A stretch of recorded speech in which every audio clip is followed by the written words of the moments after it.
Hello everyone and welcome to Wings Quran. कैसे हैं आप सब लोग? I hope you all are doing good. My name is Yashodhara Singh Jumwal and welcome to my lecture series. So guys, आज हमारा day number 6, right? और आज हम करेंगे MCQs.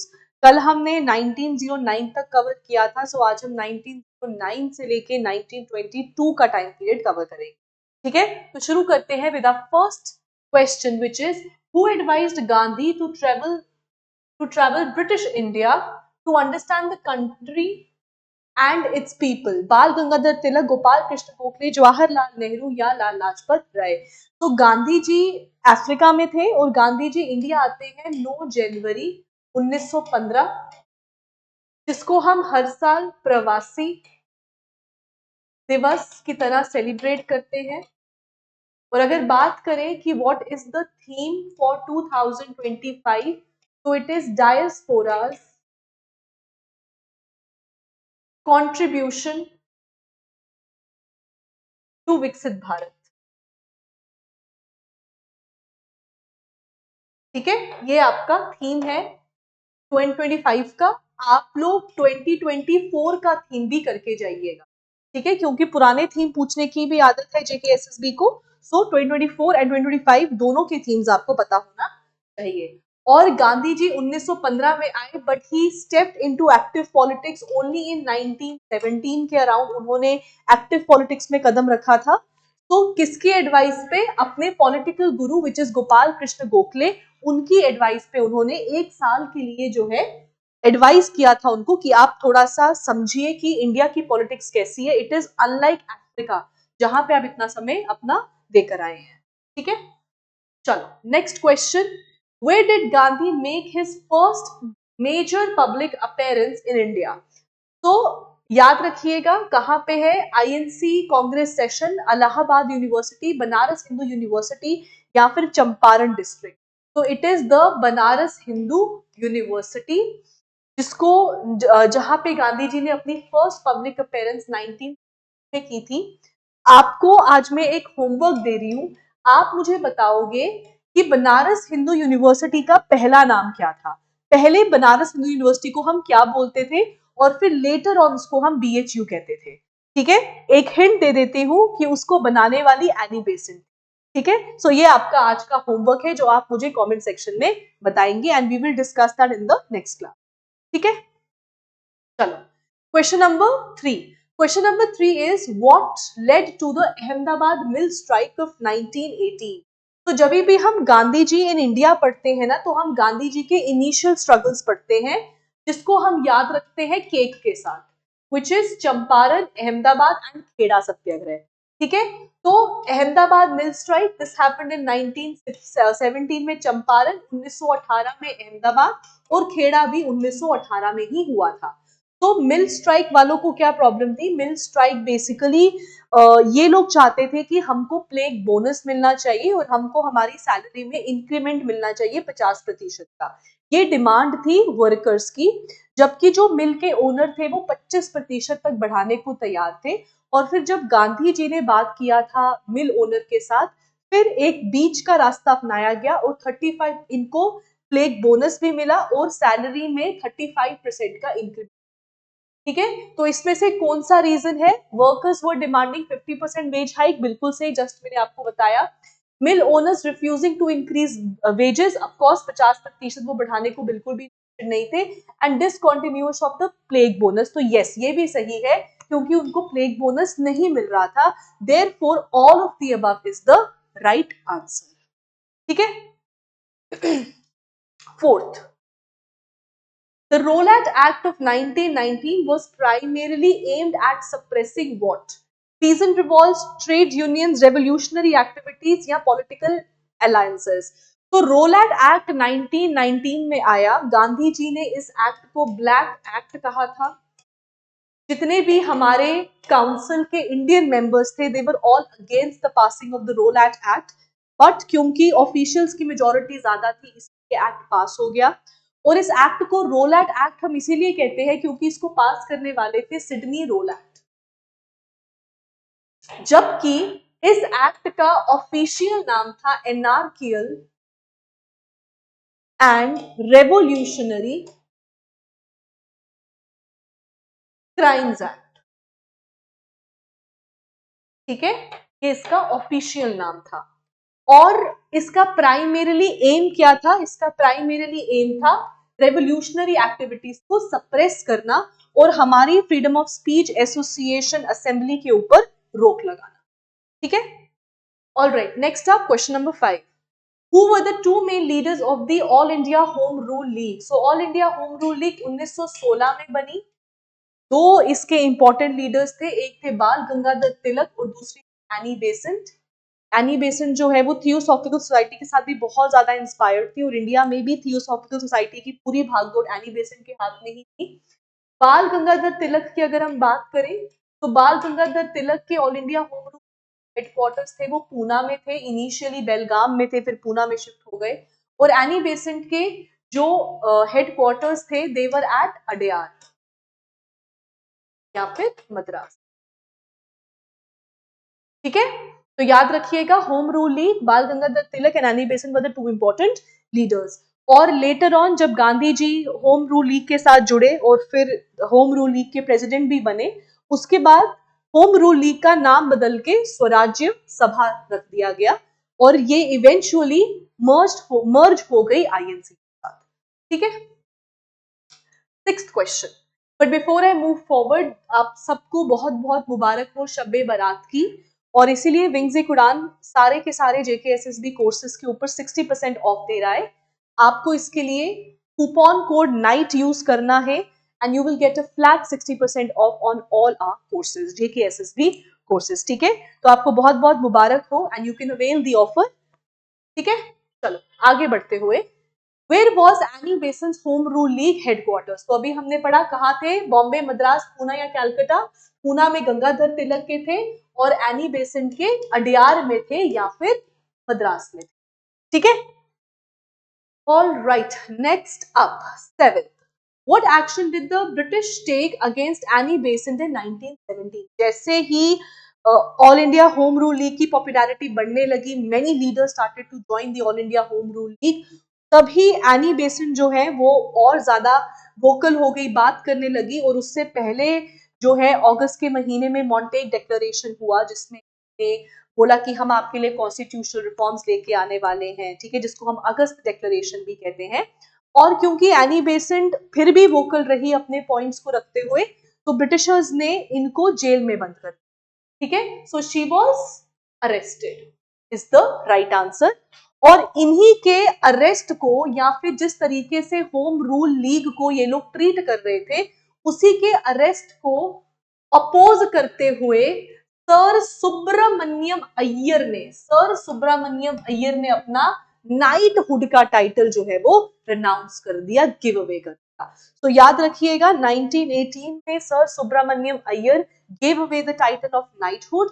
और क्यों उन्होंने नाइटहुड को गिव अवे किया? क्योंकि एनी बेसेंट वाज जेल्ड और all India home rule league को सप्रेस करने की कोशिश कर रहे थे ब्रिटिशर्स। और फिर 1919 में after the Jallianwala Bagh massacre, तब रविंद्रनाथ टैगोर और महात्मा गांधी ने अपना केसरी हिंद और रविंद्रनाथ टैगोर ने अपना नाइटहुड का टाइटल रिनाउंस। ठीक है, तो याद रखिएगा। चलो 9th question, all India home rule league ultimately led to which British government announcement in 1917? जैसे मैंने अभी आपको बताया, इसको हम अगस्त डिक्लेरेशन भी कहते हैं और इसको प्यार से मॉन्टेग डिक्लेरेशन भी कहते हैं, क्योंकि मॉन्टेग उस टाइम का सेक्रेटरी ऑफ द स्टेट था। और यही अगस्त डिक्लेरेशन है जो 1919 का गवर्नमेंट ऑफ इंडिया एक्ट की शक्ल ले लेगा, जिसको हम मॉन्टेग चेम्सफोर्ड रिफॉर्म्स कहते हैं। Montague Chelmsford reforms. ठीक है, तो याद रखना भाई। और 1919 के एक्ट में क्या आया? सेंट्रल लेवल की अगर हम बात करें तो वहां पे बाय कैम्ब्रियलिज्म आया, मतलब अपर हाउस और लोअर हाउस बना। और अगर हम प्रोविंसेस की बात करें तो प्रोविंसेस में डायरकी इंट्रोड्यूस।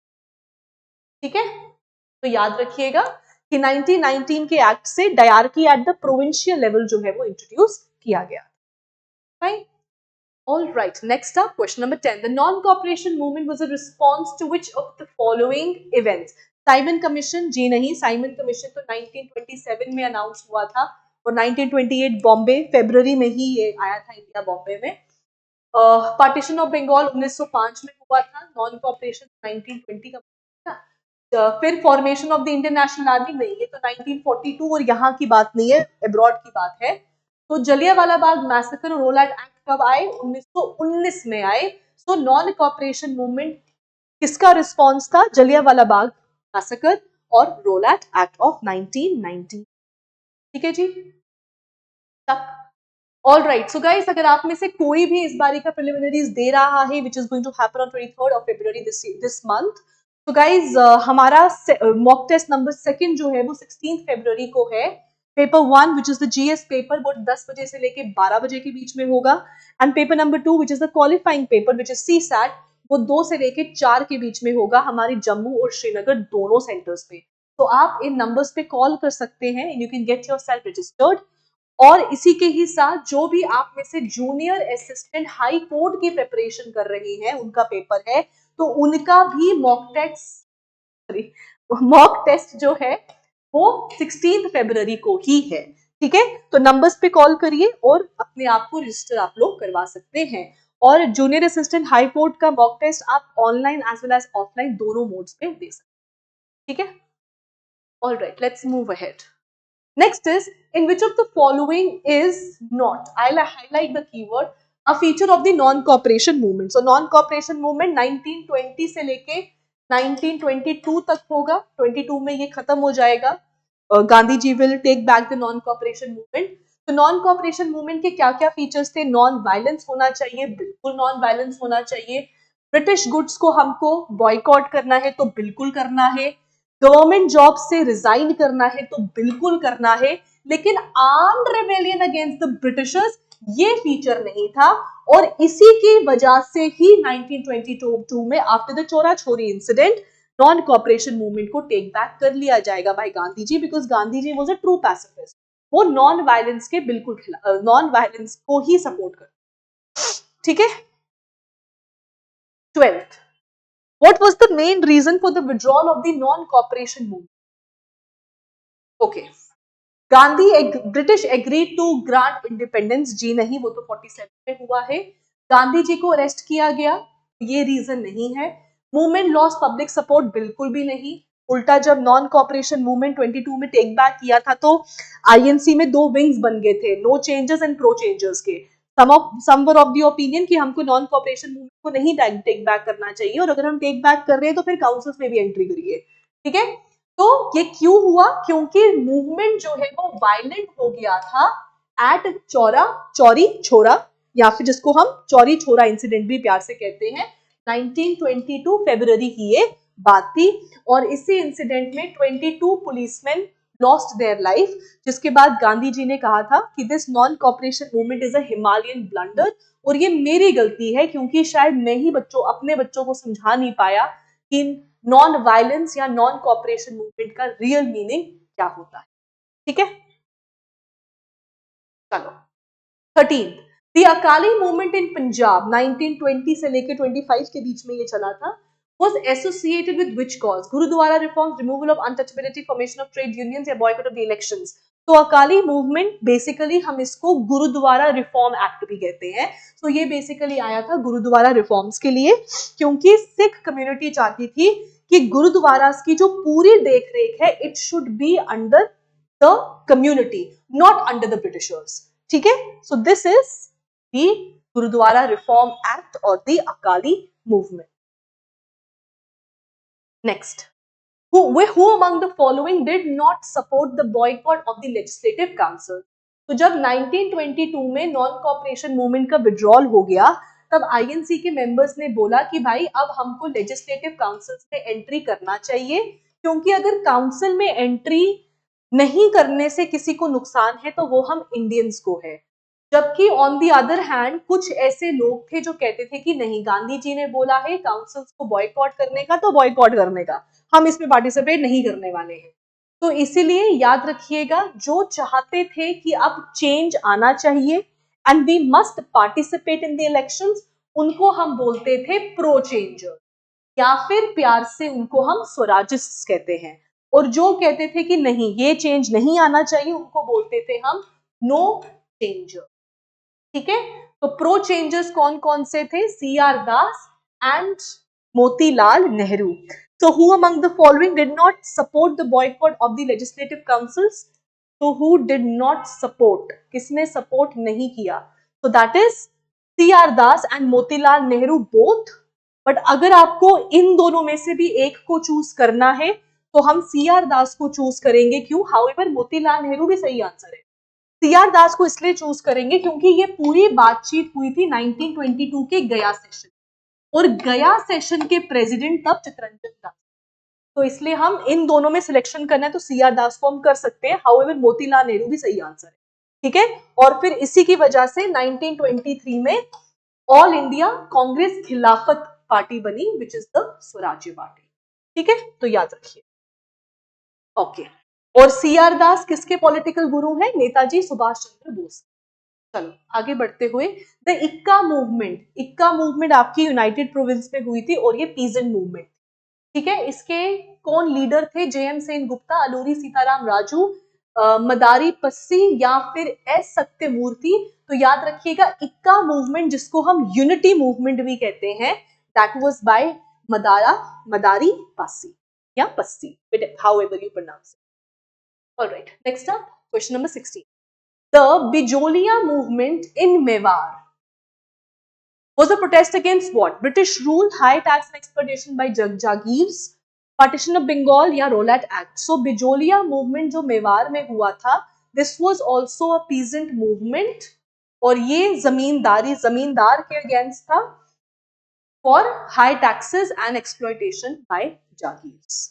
ठीक है, 17. Who were the prominent leaders of the non-cooperation movement in Tamil Nadu? तो कौन कौन से थे? तो याद रखिएगा वो थे सी Rajagopalachari, S Sathyamurthy and EVR Periyar. ठीक है, पेरियार टाइगर रिजर्व भी है ना, और राजाजी नेशनल पार्क भी है, सो ये इनके नाम पर ही है।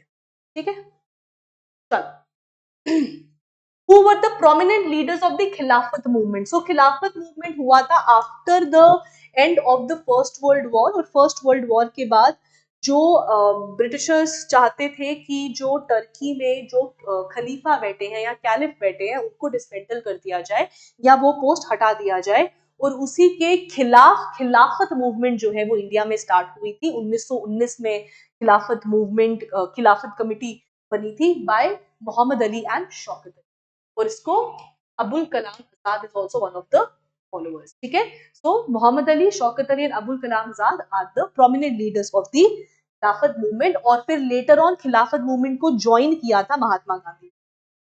ठीक है, चलो 19. Why did Congress later decide to support the Khilafat movement? अब देखो गांधी जी चाहते थे कि हम खिलाफत मूवमेंट को along with non cooperation movement launch करें।